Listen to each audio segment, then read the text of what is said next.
Hi, I'm Rachel James. I'm a singer-songwriter and a classically trained pianist. I'm going to be instructing you through 30 days of piano lessons. Basically, these are going to be short, simple lessons that will hopefully guide you and teach you the basics so that you can continue to learn on your own or from an instructor or start to play if you need to. There are a lot of different options. Learning basic piano chords, just kind of the basics can get you started, and then you can experiment on your own. This first lesson today, I'd like to start with giving you a little bit of the history of the piano, taking a really good look at what it looks like, the inner workings of the piano, how it functions, and why it's such a marvelous instrument. So let's delve right in. Let's start with a definition for a piano. There are quite a few definitions. There are many ways to look at it, but a really basic one is it's a musical instrument with a manual keyboard and actuating hammers that strike wire strings, producing sounds that may be softened. This is very at the basic core of how the piano works. It's a stringed instrument with hammers that strike it. You can use what we call the sustain pedal and the damper pedal to soften it, to make the notes ring out farther. There are so many different sounds that you can produce with the piano because of all of these options. Not to mention the instrument itself, I personally think is the most beautiful instrument. A lot of people use it as decoration. It's just lovely. The first stringed instrument was a harp, and I don't know if you've ever noticed this about harps, but they're actually shaped like the piano, just they sit upright, and they're plucked strings. So if you think about it, the harp has the strings being plucked with the fingers. The piano has the strings being striked with hammers. So basically the same principle is involved, just the piano gives you a little bit more option.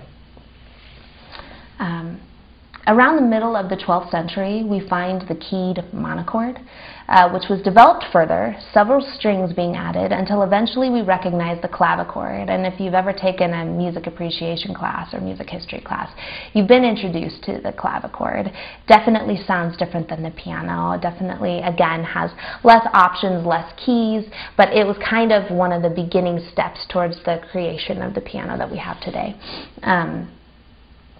By approximately 1400, the clavichord had about 10 strings, and in earlier examples, 2 notes or more were produced from that string or pair of strings by making 2 or more tangents contact the same string or pair of strings at different points. This type is termed fretted, or in German gebunden. A later type, in which each note has its own string or strings, is called a Bundfrell clavichord. The clavichord is the simplest and usually the smallest of string keyboard instruments.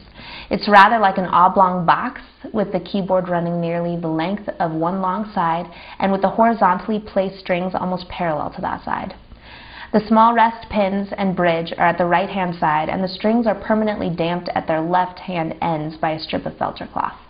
The strings are struck from below by small pieces of metal shaped like a screwdriver blade, which are fixed to the backs of the key frame as tangents.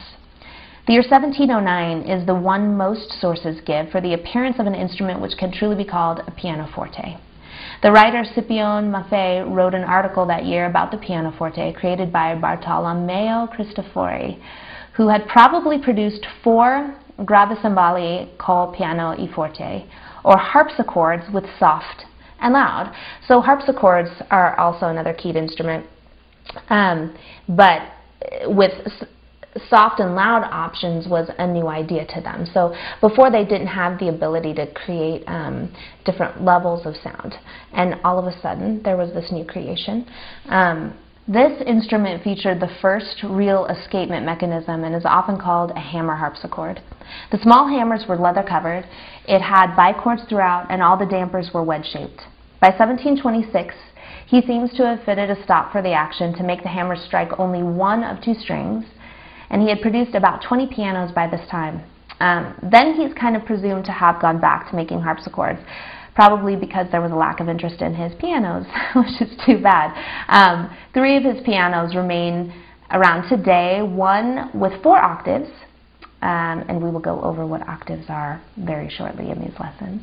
Dated 1720 is in New York. One with 4½ octaves from 1726 is in Leipzig, Germany, and there is one in Rome from 1722.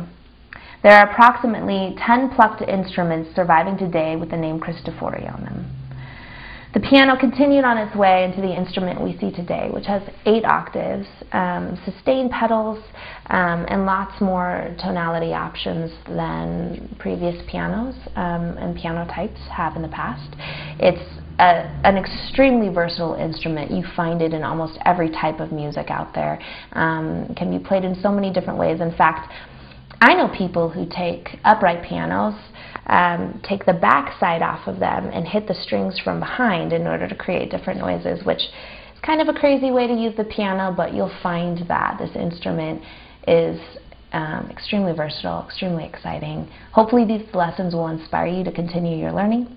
And now that you know a little bit of our piano history, what it's about and how it works, we're going to delve right into the lessons. So we'll see you tomorrow. Hope you're excited.